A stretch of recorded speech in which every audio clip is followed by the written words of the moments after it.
Good morning, everyone, and welcome to day 4 of our Virtual Safety Week Stand Down. I'm joined today by Jalen Johansson and Jake Simmer.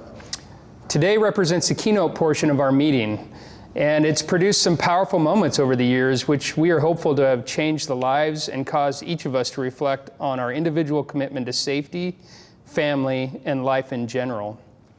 Over the years, we've heard from a lot of different faces, a lot of different people. Some of those include industry safety leaders that have come and met with our company.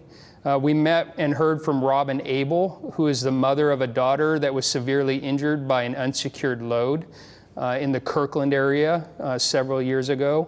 We heard from Jason Moore, who is a very close friend of a man who was killed in a workplace accident that many of us know in the South Sound area.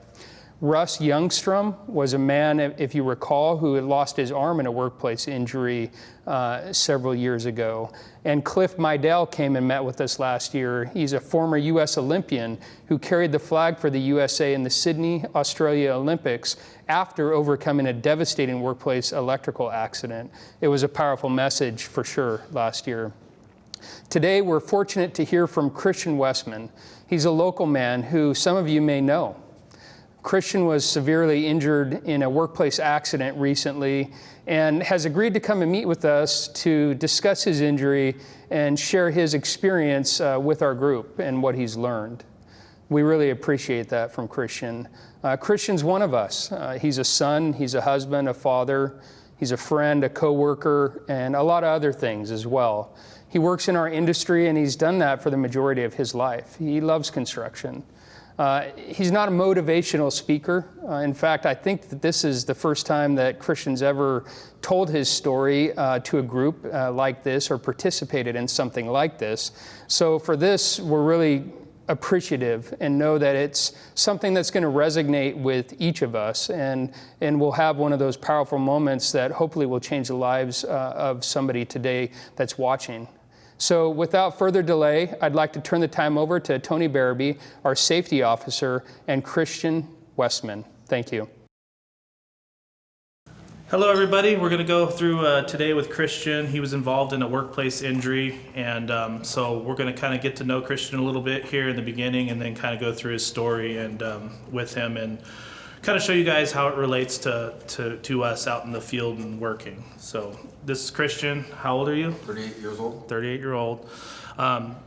Kids, or are you married? I am married. I got 4 kids. 4 kids. What are their ages? 25, 20, 17, and 11. Wow, that's a big range. I got 4 kids too. They're younger, and I'm probably older than you, so that's not great at all for me. How did you get into the construction industry? I actually got out of the military and needed a job right away. First, everyone I knew was in construction. It was the only thing I could find at the time for the quickest route for a paycheck, and that's where I ended. Thank you for your service. I appreciate it. So we know what led you to the construction industry, right? You needed a job and everything. So great. All right. Well, let's talk about your story a little bit. So can you give us a brief description of what happened to you, and then we'll kind of break down on kind of a little more in depth? Yeah. So it was roughly 2.5 years ago, January 4th of 2018. It was a rainy winter day, just like every winter, where you just want to go home. So we started out with the little things that we could do, dealing with all the rain and mud. By the afternoon, sun had started coming out, so we decided to just try and knock out a few minor things that we could get done without completely ruining everything because of the rain. So we went over to a big storm vault lid that needed to be adjusted because paving had changed the actual grade of everything. So after setting up string lines and everything to get it figured out, we knew we didn't have risers for it, so we started to figure out how to make do with some concrete blocks. Measured it out, started trying to cut them. I was holding them down with 2x4s while my top man was actually cutting them. My digger was actually hooking up to the rigging gear for the vault so we could lift it, and at the same time, all our smoke and debris started going into his cab as he set up above with the rigging gear. And as he reached for the front windshield, happened to knock his lunchbox down, and it just happened to hit the lever just the right way to where it swung straight down into me. And so the excavator bucket hit you? Is that what hit you? Yes, so instead of it actually dropping straight down, it actually swung and actually clipped me from behind head first and then down into my back and then just smashed me downward. Wow.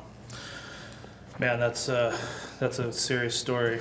So when you started out that day, were there any rituals or anything that you guys started out with? A Yeah, we safety do our meeting? normal toolbox meetings at the foreman truck, just like everyone else. Gotcha.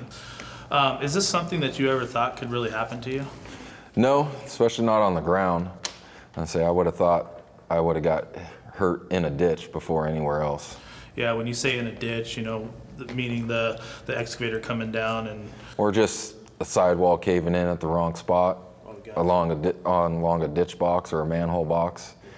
I say when you're deep down, sometimes things are bound to happen, even with the most safety precautions. So when this happened to you, can I explain what the atmosphere was like, at the site after you had been hit by the excavator, and kind of explain how that went? Yeah, so I remember getting hit, knocked over. I thought literally my foreman had actually just bumped into me since he was the only one else around. But when I landed on the ground, I tried to turn back over, and it was a little rough, but I turned over and realized my legs were literally folded up into a pretzel, and I was laying on my top man. Did that cause you to kind of freak out a little bit, or, obviously you see your legs pretzeled over, No, it was more because I heard my digger jump out of the machine. I heard my foreman yelling. He came over, telling me he was calling 911. I remember just telling him I think this situation might have to call my wife on. Yeah, and so they elected to call her right away, or? Yes. Okay. So he did call her. And then it was pretty chaotic after that moment. When you say chaotic, meaning? Well, the job superintendent came over, and then it was just a lot of them trying to figure out when the ambulance was going to be there, how long it was going to take.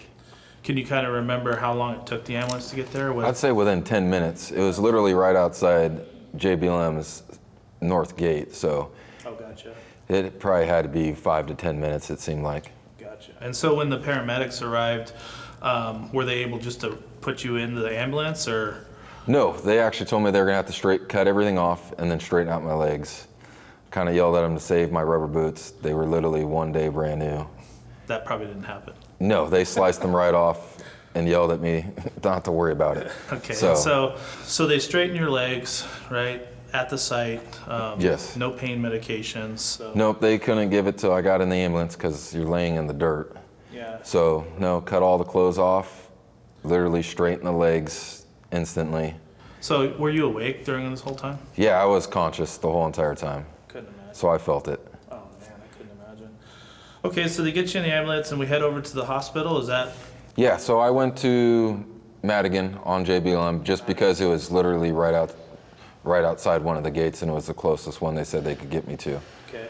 So they said otherwise it would have been going to Harborview, and they would have taken too long. And so from you get to the hospital, how much do you remember at the hospital before? Well, I literally, from the moment they gave me painkillers in the ambulance, I don't remember the first 5 days. 5 days. Yeah, they had me on so much for the pain that I had no clue. My wife told me I was saying stuff that was just not normal, and I had absolutely no clue what was going on. Okay, and then so from there, after the 5 days, where did it go from there? I woke up, legs were completely in brackets, holding them together, and then did about 3 months at Madigan with legs in brackets. I'm trying to do multiple surgeries just to keep everything where it's supposed to be leg-wise. You lost the one side, but what about your other side? Did you? So between the two of them, I've had 11 surgeries altogether. So it ruined the tendons and the nerves in this leg, which was officially the cause for having to remove it. Right. And puncturing an artery as well. So they replaced one artery out of one into the other. Then this one was just so damaged, they ended up having just to keep trying to fix it.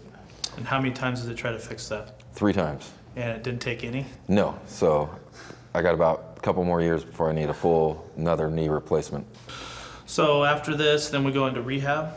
Yeah, so I went home still in brackets because I had to do about 5 months before they would take the brackets off to make sure all the fractures had healed. When they took the brackets off, I had to go back in because my legs had locked, so they had to snap them multiple times. Right, and so for you to come home, were there any, did you have to make any arrangements or modifications to your house? Yeah, I actually slept in my living room for about 3 months. Man, that's crazy. I was stuck in a wheelchair still at home when I got home, so making it down my hallway wasn't feasible. And so you said the weather was rainy? Yes, it was. Nasty in the winter time. So, I mean, when you look at this accident, can you kind of tell us that were there any, besides the saw cutting and stuff, was there anything that you could have done differently that day where it would have changed it? Well, because normally you think about, you're always so precautious with safety when you're in the ditch. You never really think about everything when you're actually on the actual ground. Right. So kind of in hindsight, we could have thought different. We could have actually thought about how close my digger was to us, being everything was going in his cab and hitting him.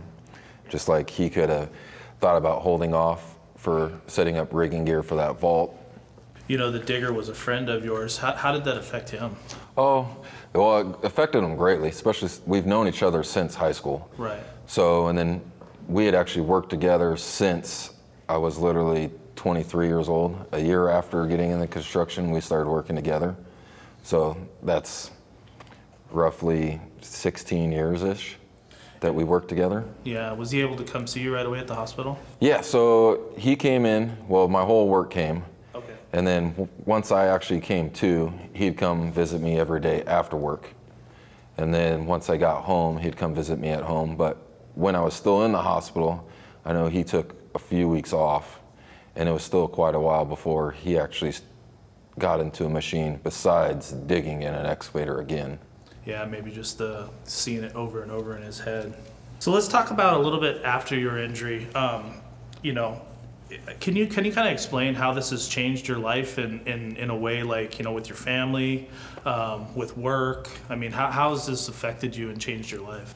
Well, it took roughly about 6 months just to walk. So 3 months in the hospital, a few more months of actually learning how to walk again, besides all the surgeries to go with it. And then it was more of having my kids and wife having to do everything for me, especially once I came home. Because my legs were still in brackets when I came home, so I was stuck in a wheelchair for a few months, even being at the house. So that meant not even going to my own bedroom, so it was an adjustment for everyone. And so, what did you say one of your daughters was helping you? Yeah, my 11-year-old actually had to make me dinner She did? every night. She had to bring things to me. She had to help me put a t-shirt on. So it forced her to kind of grow up quick. Yeah, Being she was exactly. only just turned 8 at the time. She understands what happened to you, and Yeah, she knows what happens. She knows it was an accident. She realizes that it doesn't change anything. It might change minor things in life, but for the most part, things can go forward. And so if you had to, what advice would you give to all the workers out there, you know, working out there now about like a workplace incident kind of like this? Well, injuries come from anywhere. They definitely come from the areas that you least expect it might even happen. Just taking concern at all times, because I would have never thought in my life it would come out of, an injury would come outside of the ditch. Right. I always expected inside. No matter how safe me and my digger always are together, he would have never expected the chain events to happen the way they are. But if either one of us had just thought for a second of what everything was going on, it probably could have been prevented completely. Yeah. So I guess the last question I have for you, is there anything else you'd like to share with us about that day or anything else? Just things come actually from anywhere if you don't pay attention to it. Little things, if you think about, might stop something. Yeah. Thank you so much. I appreciate it. You're welcome.